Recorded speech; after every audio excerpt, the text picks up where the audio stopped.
ጌታ ኢየሱስ ክብሩን ይውሰድ። ስሜ ጢሞቴዎስ ለረንሶ ጮንጮሬ ይባላለሁ። የተወለድኩት በ1959 ዓመተ ምህረት በነጮቹ በ1966 ወርሃ መስከረም ላይ የመስቀል በዓል በሚከበርበት ዕለት ተወለድኩኝ። በልጅነቴ እኔ በተወለድኩበት ዓመት አባቴ የወንጌል ዊነትን አገልግሎት ሚሽነሪ ኢንተርናሽናል ሚሽነሪ የሆነው ከሱዳን ኢንተሪዮር ሚስዮን ጋር በመተባበር ለወንጌል ስራ ወደ ጅማ የሄዱበት ወቅት ነበር። እንግዲህ በዛ ወቅት ነው እኔ የተወለድኩት። ስም ሲያወጡት ጢሞቴዎስ ብለው ስም አወጡ። እንግዲህ ጢሞቴዎስ ማለት ሐዋርያው ጳውሎስ ለጢሞቴዎስ የተናገራቸው ነገሮች አሉና ከዛ መነሻነት በመነሳት ይመስለኛል ጢሞቴዎስ የሚል ስያሜ የተሰጠው እና በዛ አግባብ ስሜን ጢሞቴዎስ ብለው ጠሩ። እንግዲህ በዚህ ሁኔታ የሶስት ወር ሕፃን ሆኜ ያለሁኝ ነው ወደ ዲዶ የሚባል ቦታ ወደ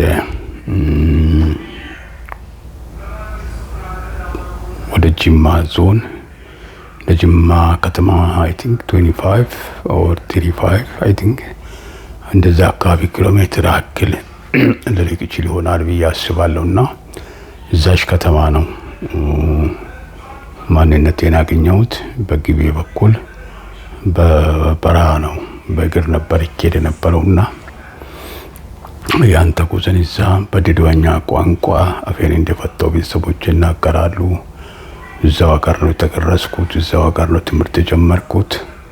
እንደማንም ዲዶ ሀገር አንድ ተወለደ ሕፃን ልጅ እንደሚያድግ አይነት እድገት እዛ ነው ያደግኩት።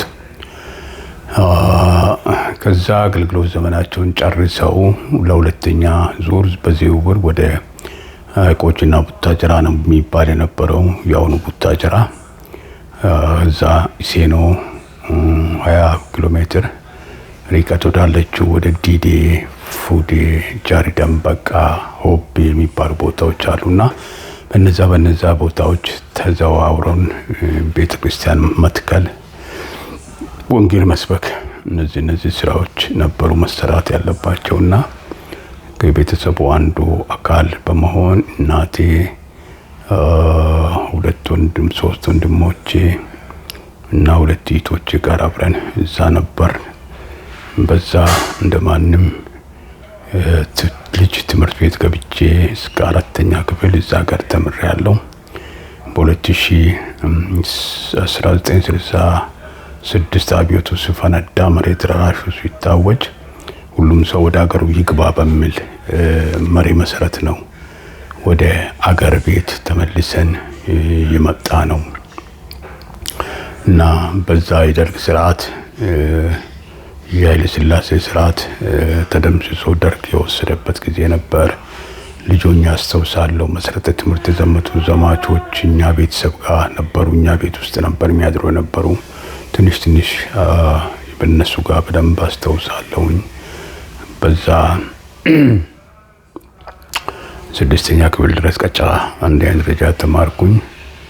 ከዛ እየተማርኩኝ በ14 ዓመቴ ነበር ወደ ስራ ስምሪት የገባሁት። 16 አልሞላኝም 14 ዓመቴ ሻሸመኔ የሚባል ቦታ ላይ የስራ ለመስራት ያን ጊዜ ውጭ ሀገር ነው የሚባል የነበረውና ከአብሮ ካሉ ሰፈር ልጆች ጋር ሄዶ እዛ በቆሎ ለማኮትኮት እና ክረምት ትምህርት ቤት ሲዘጋ እዛ ሄጄ የራሴን ስራ ለመስራት ሙከራ አድርጌያለሁ። ከዛም ተመልሼ መጥቼ ኑሬራ ኢቲ ያለችበት 2ኛ ክረምት እዛ ሄጄ ጥጥ ለቀማ ስራ ሰርቻለሁ። በዛም የክረምት ደብተር መግዣና የራሴን የመቻል ነገር ቤተሰብ ከዛ በኋላ ከ14 ዓመት በኋላ ቤተሰብ አልተቸገረም። ከዛ ነው እንግዲህ ማደግ የተጀመረው።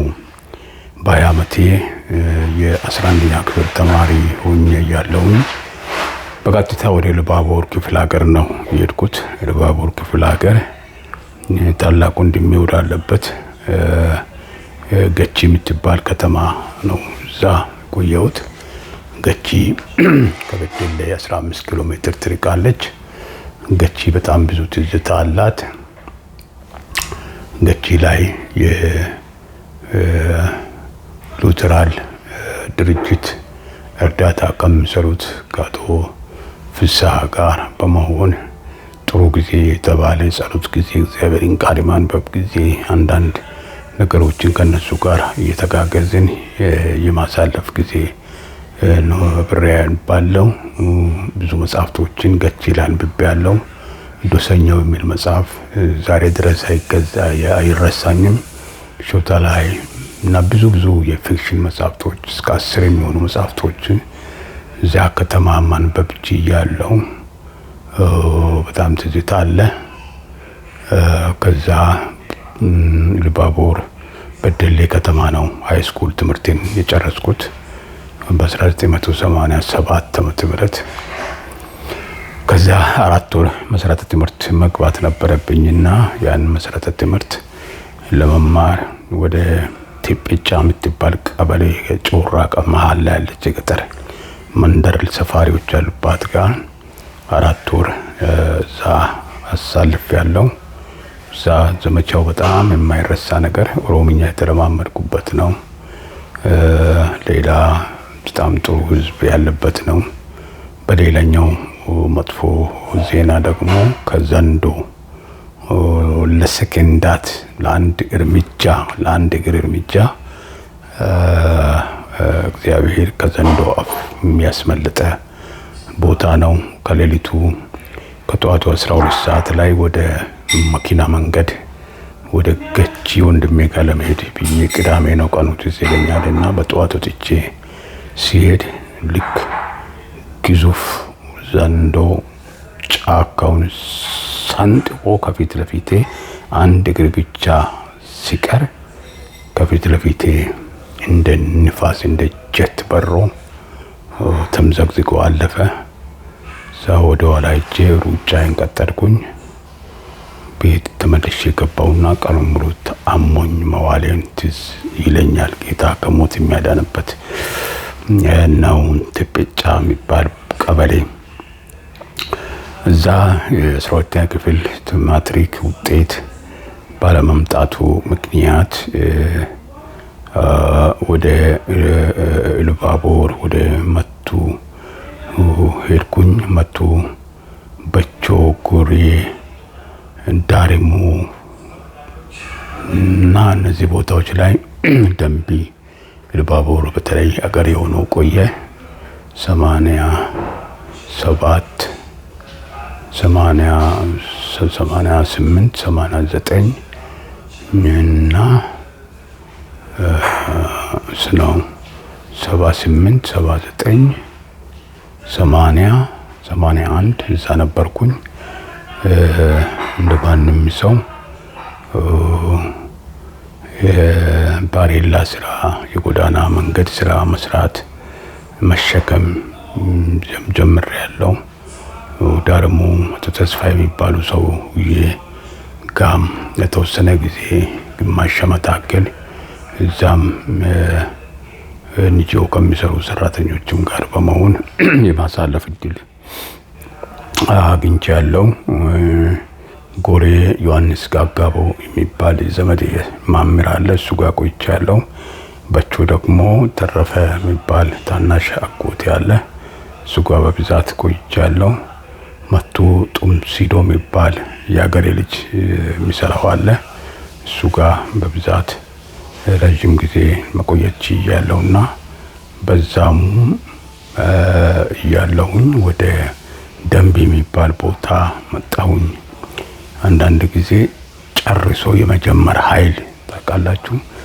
the power of starting from the end, the power of starting to the end ካለቀ በኋላ ከተደመደመ በኋላ የመነሳት ኃይል ማለት ነውና ጨርሶ የመጀመር ኃይልን ያገኘሁት ደንቢ ላይ ነው። ደንቢ ገባሁኝ። ፎቶ ቤት ፍቃድ አውጥቼ ነው ምሰራ የነበረውና አንድ ቤት ተከራይቼ ንግድ ፍቃድ አውጥቼ ካሜራ ገዝቼ ከዛ ፎቶግራፍ ጀመርኩኝ። ተመስገን የሚባል ልጅ ጋራ የተደበበ ዘመድ ነውና ከሱም ጋር እሱም ካሜራ ስለነበረው አብረውን ለመስራት የተወሰነ ጊዜ ሞከርኩ። እሱ እዛው ያለ እኔ ደንቢ ሄድኩኝና ደንቢ ጀመርኩኝ እና ደንቢ ሲማር እንደገና የመማር እድል አገኘሁና ትምህርት ቤት ገባሁ። የተማርኩኝ 12ኛ ክፍል ትምህርቴን የተማርኩኝ እንደገና ፎቶ አነሳ ነበር። ያን በፎቶ ከማገኛት ራሴን እየደጎምኩ ቤት ኪራይ እየከፈልኩ ግብር እየከፈልኩ በዛ ሁኔታ ቆይቻለሁ። ምክንያቱም በምን እንደሆነ በማላውቀው ምክንያት አንድ ጊዜ ለይስሩላ ሊዳረግ እንደነበር ፍርድ ቤት ቀርቤም እንደነበር አስታውሳለሁኝ። አቶ ሽጉጤ የሚባል የፓርቲ ያን ጊዜ ሰፓ ነው የሚባለው የሱ በአንዳንድ ነገር ከነሱም ጋር ሆኖ በማርዳት ነገሩ በምን አይነት ሁኔታ እንደሆነ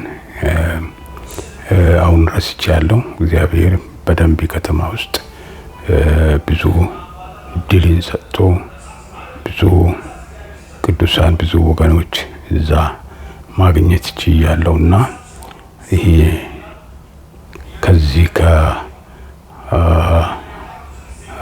ትምህርት የተነሳ በጣም ራሴን ለመለወጥ ጥር ነበር። ከዛ 2081 ማለቂያ ላይ ማትሪክ መጣ። 81 ነበር ይማር የነበረውና 81 ማለቂያ ላይ ማትሪክ መጣ ተብሎ ያኔ ወደ ሐምሌ አካባቢ ሰኔ አካባቢ መስለኛል ተማሪ ይሯሯጣል። እኔም ሩጫ ጀመርኩኝ። ከሮጥኩኝ በኋላ መሀል መንገድ ከደረስኩኝ በኋላ ልክ አናቴ የሆነ ድንጋይ ከላይ መጥቶ እንደመታ አይነት ድንዛዜ ተሰማኝና ክው ብዬ ቆሜ ምንድነው ብዬ ስለው ተመለስ ሚል የሰው ድምጽ ነው የምሰማው። ድምጽ ነው ተመለስ ወደ ቤት ሚል ነገር መጣ። ምንም አላቅማማም። ተማሪ እየሮጠ ሄደ። እኔ ወደ ቤት የተመለስኩኝና ምንድነው ስለው ጸልየ አመስግነ እግዚአብሔርን ፍቃድ ጠይቀ ሂድ አለኝ። እዛ ባይብል ሲከፍት አታፍርምና አትፍራ አትዋረድምና አትደንግጥ የሚል ቃል ተሰጠኝ። እሱን ክፍል አነበብኩኝ። ከዛ በኋላ ጌታን አመሰገንኩኝ። እንዳለፍኩ እዛው አረጋገጥኩኝ። ጌታን ባርኬ ያጋጋታ ተማሪ ሁሉ ካለቀ በኋላ መጨረሻ ሊዘጋ ሲል ሲሄድ እዛ እውነትም ማትሪክ አልፌያለሁ። ኮሌጅ የሚያስገባኝ ነጥብ መጥቷል።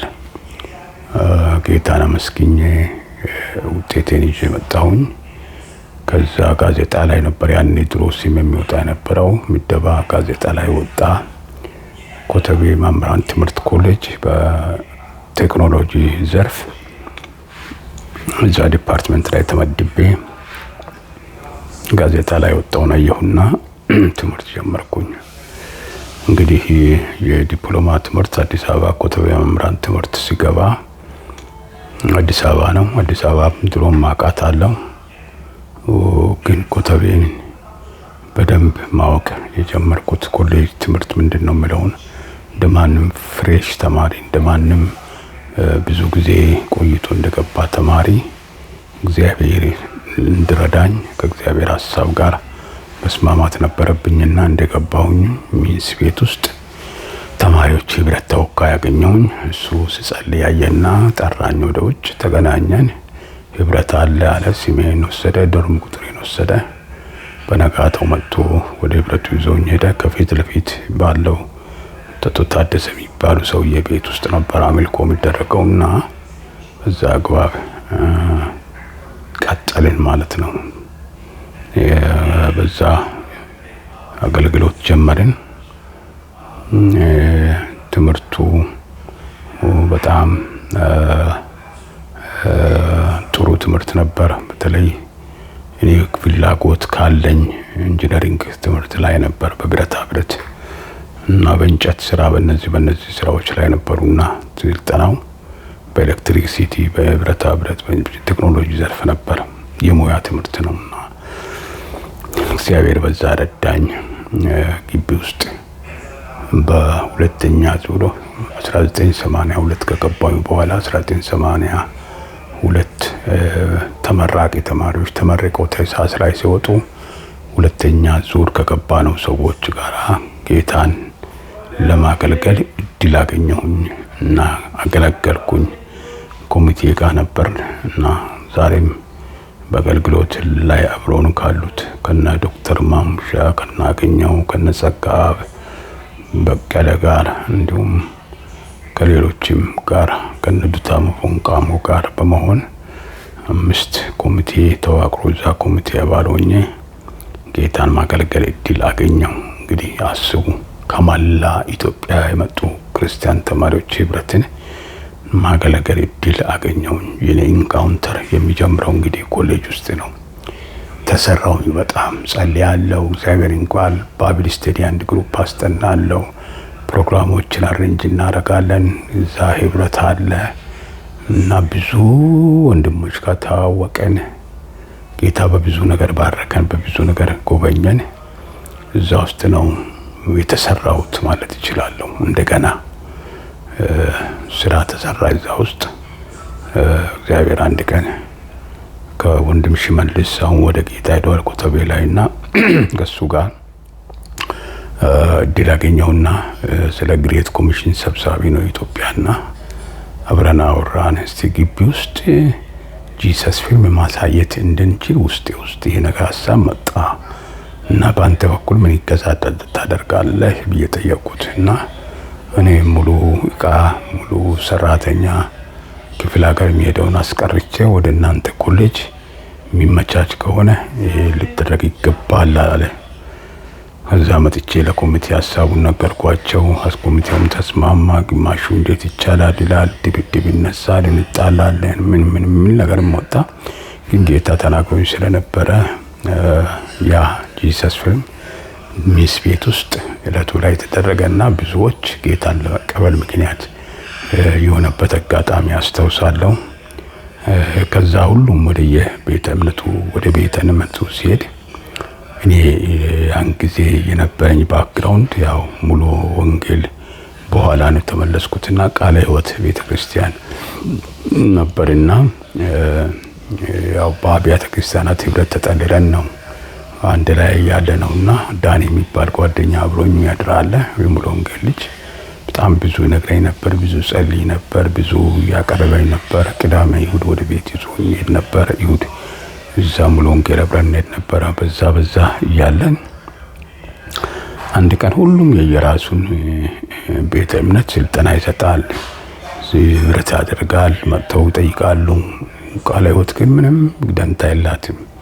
ስለ ምዕመናኖቿ ስለ አባላቷ ብዙም ብዛትም ስለነበረ መሰለኝ ብዙም አልሆነም። ግን አንድ ቀን ወደ ውስጥ የመጣና ወንድም ዱታሙ የሚባል ጓደኛዬን ይዤ ወደ ጌጃ ቃለ ሕይወት አቶ ኬዳሞን በስም አውቃቸዋለሁ። ያኔ አብረን አባቴ ባይብል መጽሐፍ ቅዱስ ትምህርት ቤት ቦብቾ እየተማሩ የነሱና የኛ ቤት ፊት ለፊት ነበር ምን ይኖር የነበረውና በስማቸው ልጆቻቸውንም የተወሰነ አውቃለሁ። በዛ መነሻነት ቀጥታ ጌጃ ሄድኩና አሁን በህይወት የሉም። ሰውየውን አገኘኋቸው፣ ተነጋገርን። እንደ ሙሉ ወንጌል መሰረተ ክርስቶስ መካነ ኢየሱስ እየመጡ ስልጠና ይሰጣሉ፣ ልጅ ይጎበኛሉ። እኛ ሙሉ ቃለ ሕይወት ምን ሆናችሁ ነው? ምንም እኮ እንቅስቃሴ የለም ብዬ አሉ። በጣም ደስ አላቸው። በጣም እንኳን ደህና መጣ አቀባበላቸው ገርሞኛልና በጣም ደስ አላቸው። ብዙዎች ይሄን አይናገሩም፣ ለወጣቸው ዝም ብለው ያወራሉ እንጂ አይናገሩም። ግን አንተ እዚህ ድረስ መምጣት ትልቅ ነገር ነው አሉና ከነሳቸው ጋር ተነጋገርን። ሰው እንደሚመድቡ እዛ ኮተቤ አካባቢ ያለ ወንድም አለ። አሁን ዶክተር በቀለ ሻንቆ አሜሪካን ያለውና ይሄን ራእያውንም ይሰራል። በዚያ ግባብ ምንድነው ሊሆን የሚችለው? እሱን እዛ አካባቢ እንዲያደራጅ ህብረት እንዲፈጥር እናደርጋለን እንመድባለን አሉ። ጠርተው አነጋገሩ። እሱ ተመደበልን። ከዛ ኮተቤ አሁን ያለችው ቃለ ሕይወት ለመመስረት ምክንያት ሆንኩኝ ማለት ነው። እዛ አካባቢ ያሉ ኮተቤ ቃለ ሕይወት ቤተክርስቲያን ምእመናንን ቤት ለቤት መሰብሰብ ጀመርኩ። አብረን ከሱ ጋር ኮሚቴውን ሰራን። የመጀመሪያ የቃለ ሕይወት ቤተክርስቲያን መዘምራን ኮሚቴውና መዘምራን ውስጥም ዘምሬ ህብረቱን መዘምራን አቋቁመን ያችን ቤተክርስቲያን መሰረትን። ጥቂት ሆነን 3 ቤተሰብ 4 ቤተሰብ እና የኮሌጅ ተማሪዎች አንድ ላይ ሆነን እዛ መጥቶ ተጸልዮ ምን ተብሎ ቦታ ተሰጥቶን አንድ ወንድም ትልቅ ቤት ሰጥቶን እዛ ቤት ፕሮግራም እንዲጀመር ምክንያት የሆነ ኢንካውንተር የኔ አሁን ሲሰፋ ሄደ። አዳር ፕሮግራም አለ። እስከ ሲኤምሲ እንሄዳለን፣ እስከ 22 እንሄዳለን። እናገኘው ጋር በጣም ብዙ ቦታ እየሄድን እናገለግላለን። ማሙሻ ጋር እግዚአብሔር በብዙ ነገር ባረከኝ። የአገልግሎቴ መነሻነት እዛ ግቢ ውስጥ ነው። እንግዲህ የወንጌል አገልግሎት በኮሌጆች በጣም ደስ ይል ነበር። ለአዳዲሶችን እናስተምር ነበር፣ እንመሰክር ነበር። በዛ ያለ የደርግ መንግስት ሊወርቅ አካባቢ አዲስ አበባን ከተማ እንዲጠብቁ ተብሎ ውትድርና የኮሌጅ ተማሪዎች በሙሉ እንዲሄዱ ተብሎ ታዘዘ። በዛ ብላቴ 6ኛ ካምፕ ገባሁኝ። እዛ ውትድርና ስልጠና 6 ወር ሰለጠንኩኝ። እዛም ደግሞ ጥሩ ኢንካውንተር ተጀመረ። ብዙ ጸሎት አለ፣ ብዙ ህብረት አለ። ብላቴ በጣም ሞቃት ናት። የአየር ኮማንዶ ማሰልጠኛ ናት። ጥላውን የሚባል የመንግስቱ ኃይለማርያም ወንድም ነበርና ይመራ የነበረው እሱን ጣቢያ እንግዲህ በጣም የሰለጠነ በጣም የውጭ ስታይል ስልጠና ያለበት ነው። በዛ ዘፋኞች ይመጣሉ፣ ቅዳሜ እሑድ ይዝናናሉ።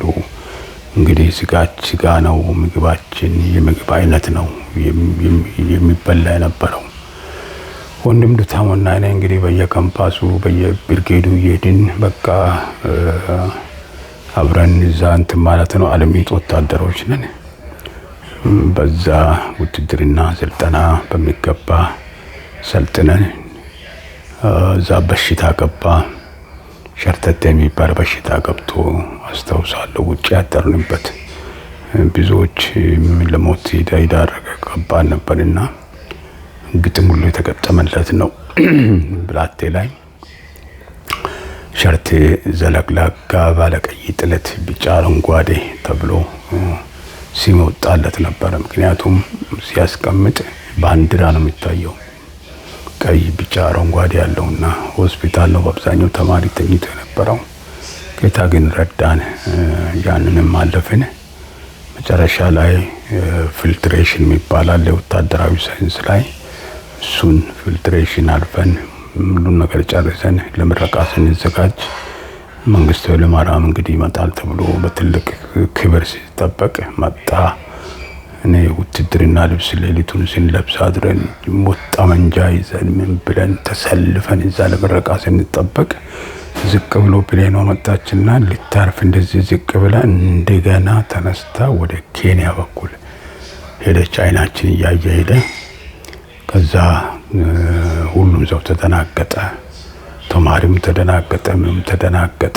ሰላዩ እዛ ግቢ ስላለ ይኸው ገብተ አዲስ አበባ ተይዟል፣ ይኸው እየደረሱ ነው ምናምን ተብሎ ከተፈጠረ ምሳ ሰዓት ወደ ካምፕ ስንሄድ ዜና ላይ መንግስቱ ኃይለማርያም ወደ ኬንያ ኮበለለ የሚባል ዜና ሰማን። በዛም ደንግጠን በእለቱ ከሌሎች ወንድሞች ጋራ የሌሎች ክርስቲያን ወንድሞች ወደ አዋሳ በባስ ሄደው ከአዋሳ ወደ ኬንያ ሄዱ። እኔ ግን እዛው ወለታ ቅርብ ስለሆነ ከወለታ ወደ ቤት ለመሄድ በእግራችን የ4 ቀን ጉዞ ከብላቴ ሶዶ መንቀሳቀስ ጀመርን። ከባድ በረሃ ነው። የሚጠጣ የለም፣ የሚበላ የለም። እንግዲህ ይህን በረሃ መንገድ ተጉዘን ጌታ ረድቶን አረካ ገባን። አረካ ስንገባ አንድ ሾላ አለች። ሌላውንም ሲሄድ ሁሉ ጊዜ አስታውሳታለሁ። እና እዛ ደርሰን እያለ ኢህአዴግ አዲስ አበባን ተቆጣጠረ የሚል ዜና በሬዲዮ ሰማን እና እዛ ነገሩ ግራ ገባን።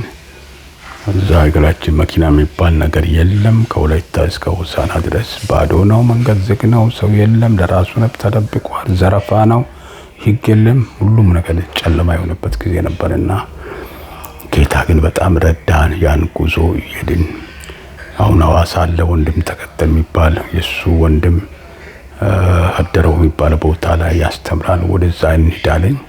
ሌሎቹ በዋና መኪና መንገድ ሄዱ። እኔና እሱ ግን በአቋራጭ ቶሎ ለመድረስ ብለን ስንሄድ መሽቷል። እንግዲህ አረካ ላይ ተማሪ መሆናችንን ዕቃ መሳሪያ መያዛችንን ሁኔታዎች በሙሉ በደንብ ያጣሩ ሰው ዘራፊዎች ሲከታተሉን ቀኑን ሙሉ ውለው ማታ ከኛ ኋላ አንዴ እያለፉ አንዴ ወደ ኋላ እየቀሩ እያጣሩ እየሄድን ልክ ምሽቱ 2 ሰዓት አካባቢ በሆነ ሰዓት ላይ አንድ ባር ዛፍ ተተክሎ ኩሩባ እንደዚህ የሚዞርበት ኩሩባ ላይ ዱላ ይዘው ወደ 4-5 የሚሆኑ ትልልቅ ጣብደል ጎረምሶች ናቸው ጠበቁ። ከዛ በኋላ ጨለማ ነው ላይን ያዛርጓል። ልክ የመጀመሪያውን ዱላ ከፊት ለፊት ግንባር አገኘ ነው ብለው ስሉኝ እግሬ ወደ ኋላ ቀረና ደክሞኝ ስለነበረ በለትንሽ ከፊት ለፊት ሄዶ ባዶ መሬት ላይ ዱላው አረፈ። አንድ ነገር ግን ማለቴን አስታውሳለሁ። በኢየሱስ ክርስቶስ ስም ታሰረ አልኩት። ልክችን ቃል ሳወጣ ከኔ ጎን ያለው ወንድሜ ተከተል አየሩለት ነበር። ተስፈንጥሮ አልፎ ለካ መሳሪያውን አቀባበለና እጁ ወደ ላይ አላቸው። ዱላ ጣል ተንበረከክ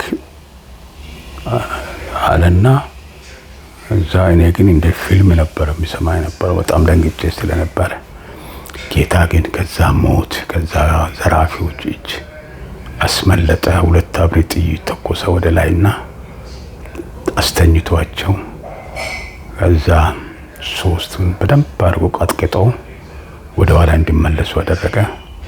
2ቱ የኔን ሻንጣና የተከተለኝ ሻንጣ ተሸክመው የ4-5 ሰዓት መንገድ እስከ አደረው ድረስ ጥሩ መሳፈሪያ ጥሩ ኩሊ ያገኘን ተሸክመን አንዳችን ከፊት አንዳችን ከኋላ መሳሪያ ይዘን በሰላም ወደ አደረው ገባን። እዛ 1 ሳምንት ቆየሁኝ። በጣም የተባረከ ነው። ወንድም መረጠና ቤተሰቡ የነሪሰ ማምር ነበር አደረው 1ኛ ደረጃ ላይና በጣም ጌታ ይባረከ ቤተሰብ ናቸው። እዛ አትድም ብለው 1 ሳምንት ቆዩ። ታርዶ ባልተን ሰውነታችን መለስ ብሎ የበራው ነገር ከተመለሰ በኋላ ከሳምንት በኋላ ለኔ ቤተሰቦች መልእክት ተላከ። የኔ ቤተሰቦች በቁሎ ይዘው ብዙ ሰው ነው መጡ። ወዛ ከነሱ ጋራ ወደ ቤት ደረስኩኝ። ቤት ትልቅ እልልታ ሞቷል ተብሎ በጣም ብዙ ወሬ ወራ ስለነበር ሰው በጣም ተጨንቆ ነው ደረስኩት። እናቴ በጣም ራሳቸውን አያውቁም። በጣም ተጨንቀው ነበር። እግዚአብሔር ረድቶ መጣሁኝ። እዛ ክረምቱን ሙሉ አገልግሎት ለእግዚአብሔር ጊዜ ሰጠው። ወደ 4 ወር ይሆናል ትምህርት ቤት መስከረም እስኪከፈት ድረስ አገሪቱ እስኪረጋጋ ድረስ የቆየውና በዛ በሸንቁላ ክፍለ ማህበር ውስጥ እስከ ለንጌ እስከ ሰጌ እስከ ጃጅባ እዛ አካባቢ ያሉትን ቤተክርስቲያን በሙሉ የዞርን ማገልገል ጀመርን። ጌታ በጣም ረዳን፣ አገዘን። 2ኛ ኢንካውንተር ከዛ እንደተመለስኩ እሱ የአገልግሎት ጊዜ ትዝ ይለኛል። መንፈስ ቅዱስ የተሞላንበት ብዙ ጾም ጸሎት የገባንበት ጌታን ያየንበት ጊዜ አገልግሎት ነበር። እሱን ጊዜ ጨርሰን ወደ ኮሌጅ እንድንገባ በሬዲዮ ማስታወቂያ ሲነገር 2084 ላይ ተመልሼ ወደ ኮተቤ መምህራን ትምህርት ኮሌጅ ገባሁ። የቀረውን ትምህርት ሴሜስተር ተምረን ጨርሰን ተፈትነን ተመረቅን። እግዚአብሔር በድንቅ ሁኔታ በክብር አስመረቀ። ከዛ እጣ ይወጣ ነበር ያን ጊዜና እጣ ሲወጣ ወደ ከፋ ክፍለ ሀገር የሚል እጣ ወጣ። እንግዲህ በጣም ከባድ ሩቅ አገር ነው። ለመቀየርም ብዙ ሞከርኩኝ። ያኔ ብዙ ተናግረው ስለነበር እጣችሁን አትቀይሩ፣ እጣ የወጣበት አገር ነው የእናንተ ስራ ያለው። በጣም ብሔረ ጽጌ የሚባል ቦታ የተደረገው የጋብቻ ትምህርትና የቤተ ክርስቲያን ተከላ ኮንፈረንሶች በጣም አረሳቸው በህይወቴና እጣ እሱ ቦታ ነው። ገመድ ባማረ ቦታ ተጣለ። እጣ ማማር ይችላል እግዚአብሔር ቃልና እሱን ስለ እጣ ነው ያስተማረው። እጣ ከመውጣታችን በፊት ሁሉም ሄደ። ወንድሜ አገኘውና ማሙሻ እዛው ቀሩ አዲስ አበባ። ሌሎቻችን ግን ወደ የተመደብንበት ሄድን። ከዛ ከፋ ሄድኩኝ። ከፋ ከደረስኩኝ በኋላ እንግዲህ በጣም ከባድ የሚባል አገር ደረሰ። እንግዲህ ያ የህይወት ትኩረት የሚጀምረው እዛ ነው። ማጂ የሚባል አገር ነው የምትሄደው ተባለ። ምንም እጣም አያስፈልግም፣ እዛ ኮሚቴ እዛ ተብሏል ተባለ። እንግዲህ አጎቴ በፍጹም አትልም፣ ምክንያቱም ማጂ በአውሮፕላን ነው የሚሄደው። ማይዴ ነው ማጂ የተባለ የተዘፈነበት ነው። እንግዲህ ወደ ኬንያ፣ ወደ ኡጋንዳ፣ ወደዛ ሀገር እንደመሄድ ነው ያን የሚቆጠረው እና በጣም ከባድ ቦታ ነው። እንግዲህ ይቅር ደሞዝ የሚባል ትልቅ ተራራ አለ። ሰዎች ሄደው እዛ ደሞዝ የሚቀር ብለው የተመለሱበት አካባቢ ነው። ያ ህብረተሰቡ በጣም ጥሩ ህብረተሰብ ነው። ባይሉ አኗኗሩ በጣም ጥሩ ነው። ሱርማና ሚኒት የሚባሉ ብሔሮች የሚኖሩበት ነው። ሰው ራቁቱን የሚሄድበት ነው። ወንድ ልጅ ልብስ ሳይኖረው ምንም አይነት እንትን ሳይኖር ባዶውን እንዲሁ የሚንቀሳቀስበት አገር ነው። ሴቶች ትንሽ ነገር እንደ ጨርቅ ነገር እዚህ ብልታቸው አካባቢ ያደርጋሉ። በኋላ ባዶ ነው። በዛ ነው ገበያ ሲመጡ የምንሄደው። የወርቅ ግብይት አለ እና አገሩ በጣም የሚያስፈራ አገር ነው እውነትም። እንግዲህ እዛ ደረስኩኝ። ማስተማር ጀመርኩኝ። የማጂ ለውጥ ፍሬ የብረታ ብረትና እንጨት ስራ የእጅ ስራ ማምሮኝ እዛ ማስተማር ጀመርኩ። እንግዲህ ሱርማ ባህል ታሪኩ በጣም የሚገርም ታሪክ ያለ ህዝብ ነው። ጌታ ቢፈቅድ ሄጄ መጎብኘት እፈልጋለሁ። እንግዲህ እዛ ሀገር ነው ሶስተኛ ኢንካውንተር የጀመረው። አሁን ያው መያም ምንም ስለሌለ እኔ ደግሞ ወጣለች ቦታ ነው። ትልቅ ቤት መከራየት እንዳለብን ያው አዲስ አበባ ስልጠና ሲሰጡን ቤት ውስጥ ቤተክርስቲያን ጳውሎስ ያዘጋጀው አይነት ቤተክርስቲያን መዘጋጀት አለበት የሚል ተዘጋጅቶ ስለነበር በዛ ነው የቀጠልኩት። ጌታ በዛ ረዳኝ። ትልቅ ቤት ስልክ ሳሎን አለበት፣ ለቸርች የሚሆን ቤት ነው ተከራየሁት። ወንድሜ ባንተዋል ሐምዛ የሚባል የሂሳብ አስተማሪ አለ። እሱም አብሮኝ ከኔ ጋር ነው የሚኖረው። በቃ እዛ መጸለይ ነው፣ እግዚአብሔርን ቃል ማንበብ ነው። ካሴት ይዤ ስለነበረ መዝሙር መስማት ነው። በቃ ቤታችንን በጣም ጥሩ ኑሮ መኖር ጀመርን። ትምህርት ቤት ውስጥ አሁን በግልጽ ጴንጤ መሆናችን ታወቀ። ያው አብረንም እዛ የተማርን ልጆች ነን የመጣ ነው አዲስ። ምክንያቱም አዲስ ዓመት አንድ ሰው አንድ ዙር ያስተምርና ለሚቀጥለው ዓመት አዲስ ሲመጣ እሱ ደግሞ ወደ ሚዛን ይሄዳል። ወደ 5-4 ምን ሆነው ከአንድ ግቢ የተመረቅን ልጆች ነንና አብረን እየተጠያየቅን ምን እያልን ለሱማ ለዛ አካባቢ ወንጌል ለመድረስ ምክንያት ሆንኩኝ። እዛ 2085 ላይ የመጀመሪያ ጂሰስ የጠፋው ልጅ ታሪክ ፊልም አሳየን። ኢየሱስ የስቅለቱን ፊልም እና እሱን ፊልም አሳየን በቤታችን። መዘምራን ነበሩ። አሁን ያለች ባለቤቴ መዘምራን ሆና ከኔ ጋር አብራ ነበረችና እሷ ሌላ ከተማ ቱም የሚባለው ቦታ ነው ትምህርት ጽሕፈት ቤት የምትሰራው። እናቷ እኛ ጋር ስላሉ ቅዳሜው ትመጣለች። በዛ እያለን አገልግሎት ይሁድ መደበኛ ፕሮግራም አለ፣ እግዚአብሔር ቃል አለ፣ ኮሮች ይዘምራሉ፣ ፉል ሰርቪስ አለን። በዛ ሰው ማጥመቅ ጀመርን። እሱ ሰው አስጠመቅን። ወደ ሚያዝያ አካባቢ እንግዲህ ህልማ ያለሁኝ ብዙ ጊዜ ነገ የሚሆነውን ዛሬ ጌታ ማታ ያሳየኝ ነበር። በእያንዳንዱ ጊዜ እንቅስቃሴ ያለውን አሁን ምን ያሳየኛል? አብሮኝ ያለ ሰው እኛ ጋር ተዛውሮ ወደ ሚዛን ገብቶ የሆነ ቢሮ ላይ ሹመት ተሰጥቶት ደብዳቤ ሲመጣ አየሁኝ። ደብዳቤውን ደግሞ በአጋጣሚ የተቀበልኩት እኔው ሲቀበል ነው ያየሁት። ከዛ በነጋታው ይሄ ነገር እንደሚፈጸም አውቃለሁ። በቃ ምን ብዬ ልንገረው? እንግዲህ አንድ ጉድ ኒውስ ይኖርሃል ስትጠብቅ አልኩት። ጠዋት ጸሎት ጸልየን ወደ ትምህርት ቤት ስንዘጋጅ ዛሬ ጉድ ኒውስ ይኖርሃል እንግዲህ እስቲ ጠብቅ አልኩት ያለን። ልክ ወደ 10 ሰዓት 11 ሰዓት አካባቢ ከስራ መጥቼ በረንዳ ላይ ቆሜ ያለው ተንኳኳና ደብዳቤ ተሰጠኝ። ልክ ያየሁ አይነት ፊልም ስለሆነ በንቶላም ይላል ከሚዛን ይላል አይቼው በቃ ሲመጣ ሰጣሁት። ከፍቶ ሳነብ የትምህርት ጽሕፈት ቤት ኃላፊ ሆኖ እዛ የተመደበ ስለሆነ በአስቸኳይ አማን ትምህርት ጽሕፈት ቤት ሪፖርት እንዲያደርግ የሚል ደብዳቤ ነው። በነጋታው እሱ መሄድ አለበት ይዛና ያን አጋጣሚ አስታውሳለሁ። እሱ ወደዛ ሄደ፣ እኛም በዛ ቆየን። ጌታ ኢየሱስ ይባርካችሁ። ቀጣይ